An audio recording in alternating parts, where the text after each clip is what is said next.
Hello दोस्तों, आज हम आपको एक कहानी सुनाते हैं। यदि आपको कहानी अच्छी लगे तो इसे लाइक कीजिएगा और सब्सक्राइब कीजिएगा ज़रूर।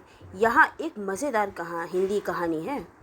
एक बार की बात है, एक छोटे से गांव में भोला नाम का आदमी रहता था। भोला अपने नाम की तरह ये थोड़ा भोला भाला था, मगर उसकी हरकतें इतनी मज़ेदार थीं कि पूरा गांव उसका हंसते हंसते दीवाना था। भोला का काम था जो भी काम मिले उसमें हाथ आजमाना। कभी खेत में काम करता, कभी चाय की दुकान पर बर्तन धोता और कभी गांव में घूमकर कुत्तों घुमाने की सर्विस देता, यानी दूसरों के कुत्तों को घुमाने ले जाता। वह गांव में लोग कहते थे कि भोला का दिमाग चलने की इससे ज़रूर रुकने में माहिर है। एक दिन भोला ने सोचा कि अब मजदूरी बहुत हो गई, कुछ बिजनेस किया जाए।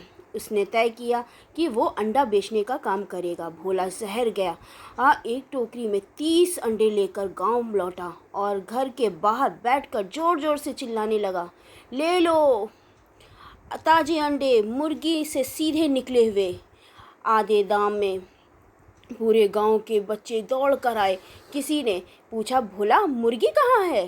भोला बोला, अरे वो तो शहर में है, रिटायर हो गई है, अब सिर्फ सप्लाई देती है। यह सुनकर सब जोर से हंस पड़े, लेकिन हंसी तो तब आई जब पता चला कि भोला ने अंडे बेचने की पैसे पहले उन्हें उबाल कर खा लिया था, क्योंकि उसे डर था कि कहीं आलू टूट न जाए। अब तो वो खाली छिलके बेच रहा था और दावा कर रहा था कि लो जी, प्रोटीन निकल चुका है, अब सिर्फ कैल्शियम बचा है। अगले दिन भोला को लगा कि अंडे वाला धंधा तो फेल हो गया, अब कुछ नया किया जाए। उसने तय किया वो घोड़ा किराए पर देने का काम करेगा, लेकिन उसके पास घोड़ा नहीं था। तो उसने अपने गधे को उस साबुन से धोया, पूंछ में लाल रिबन बांधा और गर्दन में घंटी लटका दी। फिर गांव के मेले में ले गया और बोर्ड टांग दिया, राजा घोड़ा किराए पर। जब तक आदमी ने कहा, ये घोड़ा नहीं गधा है, तो भोला बोला, अरे साहब, ऑफिस के समय सब घोड़े होते हैं, छुट्टी के दिन सब गधे। उस आदमी ने हंसते हुए 5 रुपए दिए और गधे पर बैठ गया। लेकिन जैसे ही उसने चलो घोड़े कहा, गधा बैठ गया। भोला बोला, साहब, इसे मोटिवेशन चाहिए, थोड़ा गाना चाहिए, गाइए। अब आदमी गाना गाने लगा, चल मेरे घोड़े टिक टिक टिक, चल मेरे घोड़े टिक टिक टिक, और पूरा मेला हंसी से लोटपोट हो गया। कुछ दिन बाद भोला फिर एक नया आइडिया आया। उसने कहा, अब मैं जासूस बनूंगा। गांव में एक गाय गुम हो गई। भोला बोला, गाय मैं ढूंढूंगा, बस 5 रुपए एडवांस। बस सबने हंसते हुए पैसे दिए। भोला खेतों में गया, 2 दिन तक घूमता रहा और तीसरे दिन खाली हाथ लौट आया। सबने पूछा, गाय मिली? बोला नहीं, लेकिन मैंने पता लगा लिया कि वो कहाँ है। नहीं है। गांव वाले बोले, कहाँ नहीं है? भोला बोला, आपके घर में नहीं है, मेरे घर में नहीं है, स्कूल में नहीं है और मंदिर में नहीं है। अब 4 जगह कम हो गई है। खोज आसान हो गया। सबने सिर पीट लिया और हंसते हंसते लौट गए। एक दिन भोला ने सोचा कि अब मैं एक बड़ा आदमी बनूंगा। उसने गांव में एक बोर्ड लगवाया, भोला गुरु, हर समस्या का समाधान है। लोग पूछने लगे, आने लगे। एक औरत आई और बोली, गुरुजी, मेरा पति मुझसे प्यार नहीं करता है। भोला ने बोला, खाना में नमक ज़्यादा डाल दो। वो शिकायत करे तो बोलो और देखो, तुम्हारी तरह ये भी नमक कम पसंद करता है, प्यार अपने आप बढ़ जाएगा। औरत ने वैसे ही किया। लेकिन नतीजा ये हुआ कि पति ने खाना फेंक दिया और खुद होटल जाकर खा लिया।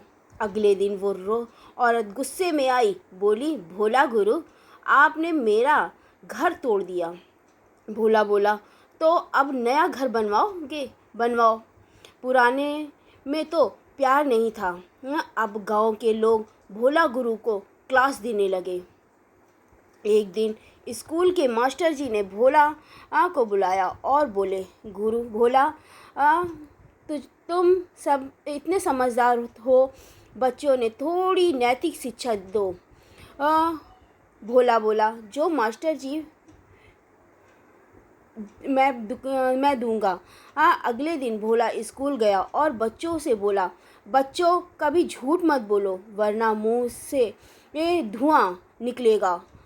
एक बच्चा बोला, मेरे पापा रोज़ झूठ बोलते हैं, इनके मुंह से तो धुआं नहीं निकलता। भोला बोला, क्योंकि वो पहले ही सिगरेट से अभ्यास कर चुके हैं। मास्टर जी ने सिर पकड़ लिया और भोला को स्कूल से निकाल दिया।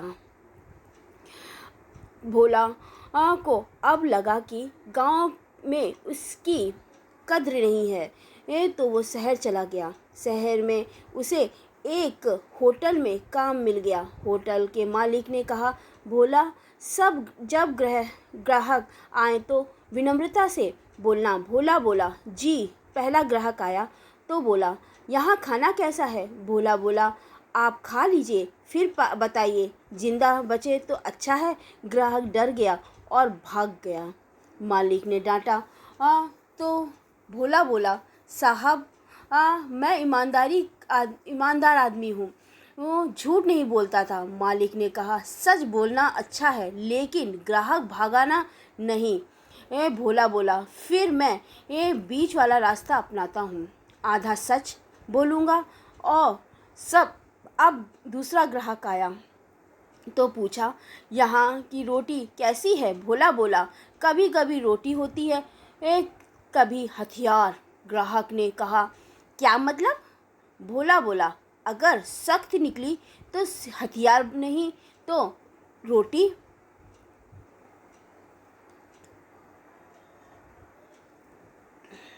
कुछ ही दिनों में भोला फिर बेरोजगार हो गया, लेकिन वो हार मानने वालों में से नहीं था। उसने अब बाबा भोला ऑनलाइन नाम से एक मोबाइल ऐप बनवाया, किसी दोस्त की मदद से, जहां वो लोगों को सलाह देने लगा।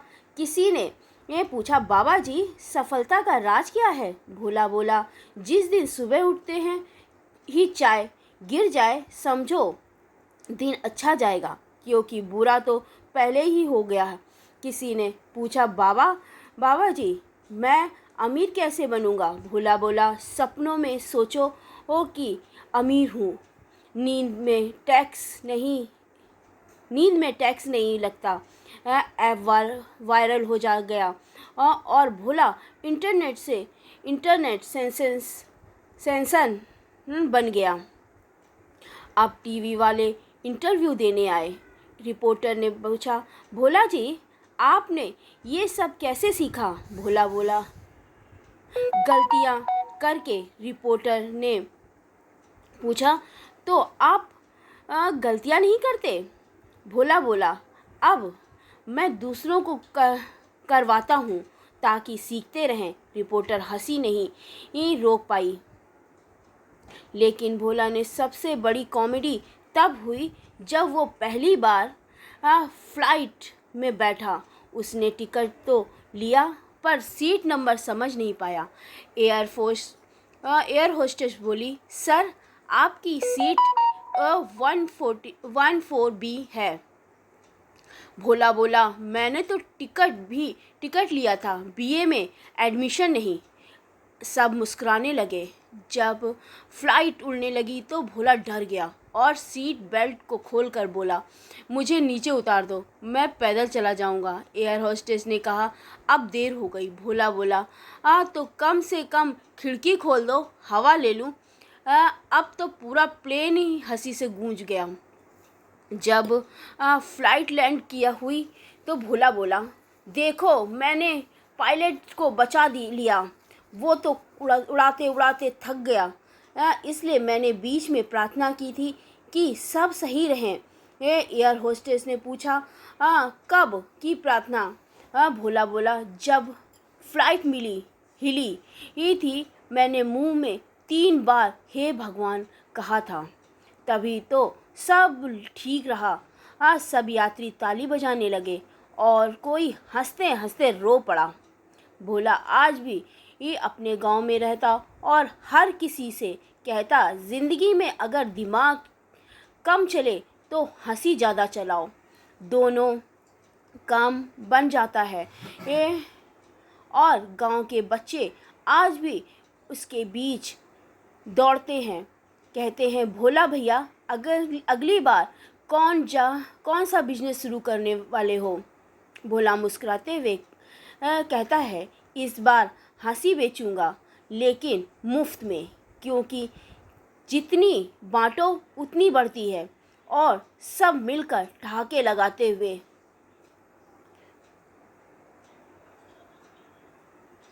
क्या चाहो मैं इसी कहानी का थोड़ा सा संवाद शैली जैसे नाटकीय रूप में बदल दूं ताकि और मज़ेदार लगे। आपको ये कहानी कैसी लगी हो? यदि अच्छी लगी हो तो लाइक कीजिएगा और सब्सक्राइब कीजिएगा और इस कहानी का आनंद लीजिएगा। Okay, bye.